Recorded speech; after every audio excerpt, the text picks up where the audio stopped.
Política de A a Z, com Mário Flávio. Oferecimento, Senhor Braga Barbearia e blog do Mário Flávio, a política de A a Z. Mário Flávio fala conosco sobre a sessão de ontem que confirmou, sessão na Assembleia Legislativa, que confirmou a reunião dos deputados para discutir temas solicitados pela governadora Raquel Lira. Sessão extraordinária, foi aprovada pelo plenário entre os deputados da base da governadora e agora na segunda-feira, uma outra reunião marcada e o assunto principal é a lei orçamentária anual. Mário, bom dia para você. Olha, o clima político em Pernambuco começou o ano exatamente como terminou o anterior. Com tensão, disputa de poder e muito embate entre o Palácio do Campo das Princesas e a Assembleia Legislativa. Na manhã de ontem, a Assembleia aprovou a convocação extraordinária enviada pela governadora Raquel Lira para votar projetos considerados urgentes pelo Executivo. A instalação dessa pauta extra acontece já na próxima segunda-feira. E uma coisa curiosa, viu? Sem o presidente Álvaro Porto, que vai fazer uma viagem internacional.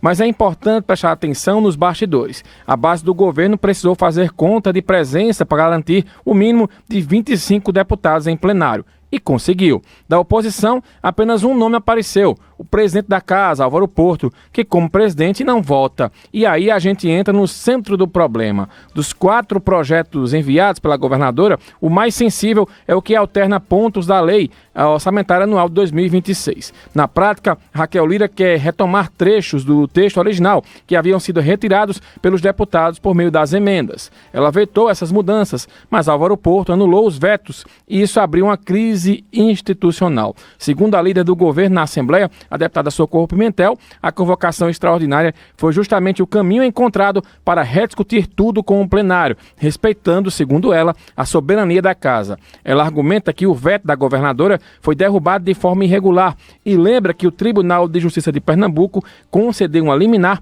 apontando que o presidente da Assembleia não tinha prerrogativa constitucional para fazer isso sozinho na base da canetada. Ou seja, a disputa saiu do campo político e entrou no campo jurídico. Instalado o período extraordinário, o rito é claro. Os projetos passam pelas comissões permanentes e depois seguem para o plenário. Mas Álvaro Porto decidiu enviar os textos antes para a Procuradoria da Assembleia. E aí veio a reação imediata da base do governo. Deputados aliados da governadora reagiram duro. A deputada Delbra Almeida, por exemplo, foi direta. Disse que a Procuradoria tem papel consultivo, não político, e quem decide é o plenário. Já Henrique Queiroz Filho reforçou que o correto é seguir o regimento e mandar direto para as comissões. Já Luciano Duque classificou a decisão de Álvaro Porto como mais uma atitude monocrática, ou seja, à base da caneta.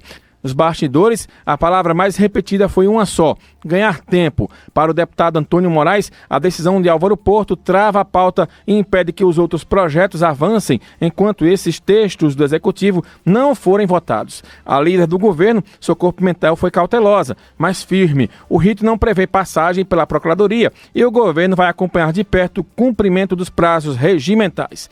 Agora atenção aos projetos em jogo, porque eles mexem diretamente com o futuro financeiro do Estado. Além da mudança na LOA, que permite o remanejamento de 20% do orçamento por decreto, o governo pede autorização para contrair novos empréstimos junto ao Banco do Brasil, à Caixa e a instituições nacionais e internacionais, com foco no refinanciamento da dívida estadual.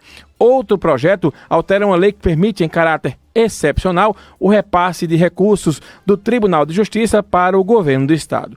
E o quarto texto ajusta a execução do empréstimo de 1,7 bilhão, aprovado em dezembro, permitindo que parte desses recursos seja aplicada ao Fundo de Desenvolvimento Social. Resumindo, não é pouca coisa. Estamos falando de orçamento, crédito, dívida pública e dinheiro para políticas sociais. O que se vê, mais uma vez, é um jogo de forças entre governo e Assembleia, onde cada movimento tem cálculo político, jurídico e eleitoral. E o recado é claro: 2026 já começou, e não apenas no calendário, começou também na disputa pelo poder em Pernambuco. A pergunta que fica é: quem vai ceder primeiro? E quem vai pagar o preço desse embate? A conferir.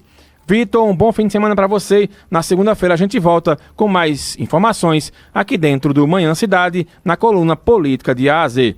Até lá. Até, Mário. Obrigado. Até segunda. Manhã Cidade. Política de A a Z com Mário Flávio. Oferecimento: Senhor Braga Barbearia e blog do Mário Flávio. A política de A a Z.